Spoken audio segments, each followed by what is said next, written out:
안녕하세요. 이상큐브입니다. 최근 필리핀군 고위 관계자가 극비리의 대우조선 해양을 방문했다고 알려지고 있으며 필리핀군 현대화 프로그램의 일환으로 잠수함 도입을 검토 중인 필리핀이 대우조선의 잠수함을 살펴본 것으로 알려지고 있습니다. 28일 업계에 따르면 필리핀 국방부 획득 및 군수차관보 아빌라는 지난 12일 해군 잠수함을 건조하는 대우조선을 찾았다고 합니다. 대우조선은 아빌라 차관보에게 필리핀 해군 잠수함 인수 프로젝트를 위해 승무원 훈련과 상환 조건 및 금리 등이 공여 대상국에 유리한 차관인 소프트론 등 토탈 솔루션 패키지가 포함된 수출형 1400톤급 잠수함을 제안했다고 알려지고 있습니다. 수출형 잠수함은 인도네시아에서 인도한 1400톤의 소형 잠수함에서 업그레이드되었습니다. 이후 대우조선은 2011년 인도네시아 해군의 1차 잠수함 도입 사업에서도 1400톤급 잠수함 3척을 수주한 데 이어 지난 2019년 4월에도 1400톤급 잠수함 3척 추가 수주에도 성공했습니다. 필리핀의 잠수함 도입 사업은 몇 년 전부터 추진해온 프로젝트입니다. 한국과 러시아, 프랑스의 잠수함을 놓고 고민해오다 프랑스산 구매 쪽으로 방향이 기울더니 다시 한국산에 관심을 보이고 있습니다. 지난 3월에 필리핀 해군의 바코르도 중장이 이끄는 필리핀 해군 대표단은 파리에서 프랑스 측과 협의를 갖고 필리핀 해군이 잠수함 부대를 창설하는데 필요한 지원을 받았다고 올해 3월 필리핀의 마닐라 타임스가 보도했습니다. 마닐라 타임스에 따르면 필리핀 해군은 잠수함 2척을 도입하기 위해 움직이고 있으며 이와 관련하여 한국과 프랑스 및 독일과 인도, 러시아 등으로부터 잠수함 부대 창설을 포함한 협력을 요청받은 가운데 필리핀 해군이 잠수함 부대를 창설하는데 필요한 지원을 프랑스로부터 받았다고 현지 언론이 보도한 것입니다. 또한 필리핀은 아직 도입할 잠수함에 대해 최종적으로 확정짓지는 않았지만 프랑스가 제안한 AIP가 탑재된 스콜피언급 잠수함에 관심을 보이고 있는 것으로 알려졌으며 이번 협의에서 프랑스 해군으로부터 잠수함 부대 창설에 대한 협조를 얻어냄으로써 스콜피언급 잠수함 도입이 가시화되고 있다고 밝혔습니다. 필리핀은 남중국해에서 충돌 우려가 있는 중국을 겨냥해 군비 증강을 추진하고 있으며 지난해는 필리핀 해군 최초로 대한미사일을 탑재한 한국산 호세 리잘급 프리깃 2척이 인도되었고 지난 5월 4일에는 인도로부터 방위장비 도입에 관한 법적 틀을 규정한 협정에 서명하고 대중 견제용으로 브라모스 대한미사일을 도입하겠다고 재차 발표했습니다. 그리고 필리핀 해군이 잠수함 도입을 공식 결정하게 되면 필리핀의 군사력은 비약적으로 강화될 것이기 때문에 남중국해에서 필리핀의 해군력은 중국도 무시할 수 없는 존재가 될 수 있습니다. 특히 필리핀은 대만과도 가깝고 중국이 영유권을 주장하는 남중국해의 난사군도는 바로 코앞에 위치해 지정학적 가치가 매우 높습니다. 여기에 브라모스 대한미사일이나 프랑스의 스콜피언급 잠수함이 들어오면 필리핀 해군의 전력은 급상승하게 되지만 정작 두테르테 대통령은 프랑스가 아닌 러시아로부터의 잠수함 도입을 희망하고 있다고도 알려져 있으므로 우리나라에서의 잠수함 도입도 아직 결정된 것은 아닙니다. 이처럼 필리핀이 잠수함 도입을 서두르는 배경에는 중국과의 지속적인 영유권 분쟁이 있습니다. 최근에도 남중국해에 필리핀 배타적 경제 수역 내 휘서 남초에는 중국 선박 200여 척이 정박 중이며 이에 필리핀은 암초 지역에서 중국 선박들이 즉각 철수할 것을 강하게 요구하고 있으나 중국 측은 영유권을 주장하면서 물러서지 않고 있습니다. 이처럼 필리핀이 남중국해에서 중국과 맞서자 필리핀 국방부는 미군 주둔에도 다시 관심을 보이고 있습니다. 두테르테 대통령이 파기를 언급한 미국과의 미국 방문군 협정 지속에 다시 관심을 보이기 시작했지만 두테르테 대통령은 협정을 유지하기 위해서는 160억 달러의 보상이 필요하다고 주장해 눈길을 끌고 있습니다.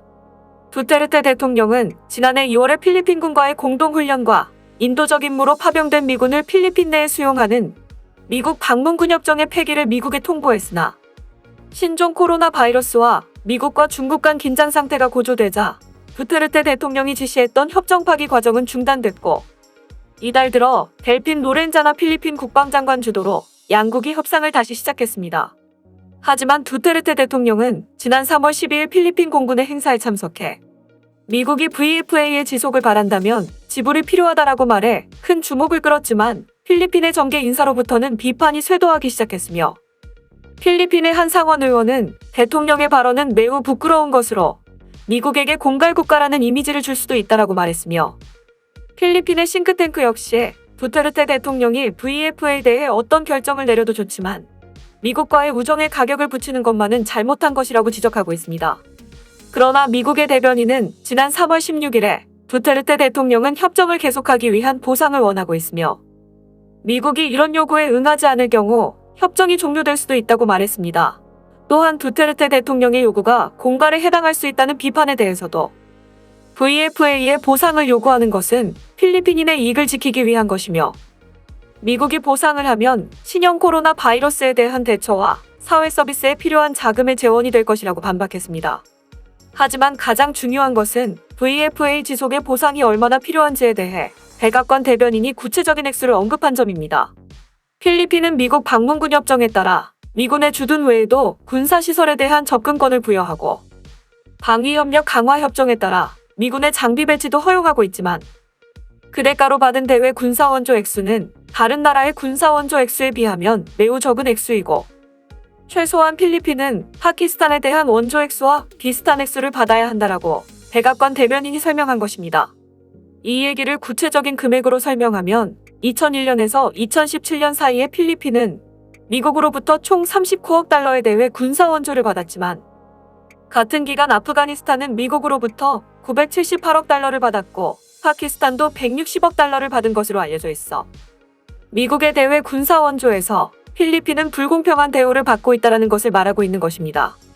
이런 필리핀의 상황을 두테르테 대통령은 정확히 파악하고 있으며 중국을 이용하여 대외 군사 원조액 인상을 목적으로 정치 게임을 시작한 것까지는 좋았지만 한편에서는 너무 노골적이어서 VFA를 잃게 될지도 모른다는 우려도 나오고 있습니다. 덧붙여서 두테르테 대통령은 대외 군사 원조 금액의 인상을 계획하여 필리핀군의 현대화를 추진하고 있지만 필리핀군의 현대화에 필요한 예산 지출을 반대 세력이 막고 있다라는 지적도 나오고 있습니다. 두테르테 정권은 필리핀군을 위해서 새로운 방위 장비를 도입하고 싶어 하지만 반대 세력들은 미국이 원조해준다고 생각하고 있기 때문에 예산 지출을 허용하지 않는다는 것입니다. 즉, 필리핀은 미국에서 무상으로 장비를 받는 것에 너무 익숙해져 무기 구입에 자국의 예산을 빼먹는 것에 거부감이 있다라는 뜻입니다. 말이 다른 길로 많이 샜지만 다시 필리핀의 잠수함 이야기를 하자면 필리핀 해군의 잠수함 도입은 현지 건조와 기술 이전을 요구하는 일반적인 잠수함 거래와 달리 완제품 잠수함 수입을 희망하기 때문에 정기적인 유지 관리 및 지속적인 지원 여건을 고려하면 필리핀에서 가장 가까운 한국에서 잠수함을 도입하는 것이 가장 유리할 것입니다. 때문에 이런 이유로 필리핀 해군이 한국산 잠수함을 선택하는 것은 당연할 수도 있지만 반대로 필리핀 해군이 ARP가 탑재된 잠수함을 고집한다면 한국산 잠수함은 선택지에서 멀어질 수밖에 없습니다. 대우조선해양이 개발한 1400톤급 잠수함에는 ARP가 탑재되지 않았기 때문입니다. 하지만 ARP의 탑재가 필리핀 해군이 도입하는 잠수함의 필수 조건이라면 필리핀 해군 관계자들이 굳이 한국을 방문할 필요가 없기 때문에 아마도 필리핀 해군이 가장 중시하는 것은 잠수함 부대 창설에 대한 협력과 도입 자금에 대한 대출 조건일 것입니다. 따라서 필리핀의 잠수함 부대 창설에 대한 협력과 도입 자금에 대한 대출을 가장 좋은 조건으로 제시하는 나라가 이번 수주를 따낼 가능성이 높습니다. 이상 마치겠습니다. 시청해주셔서 고맙습니다. 이상큐브였습니다.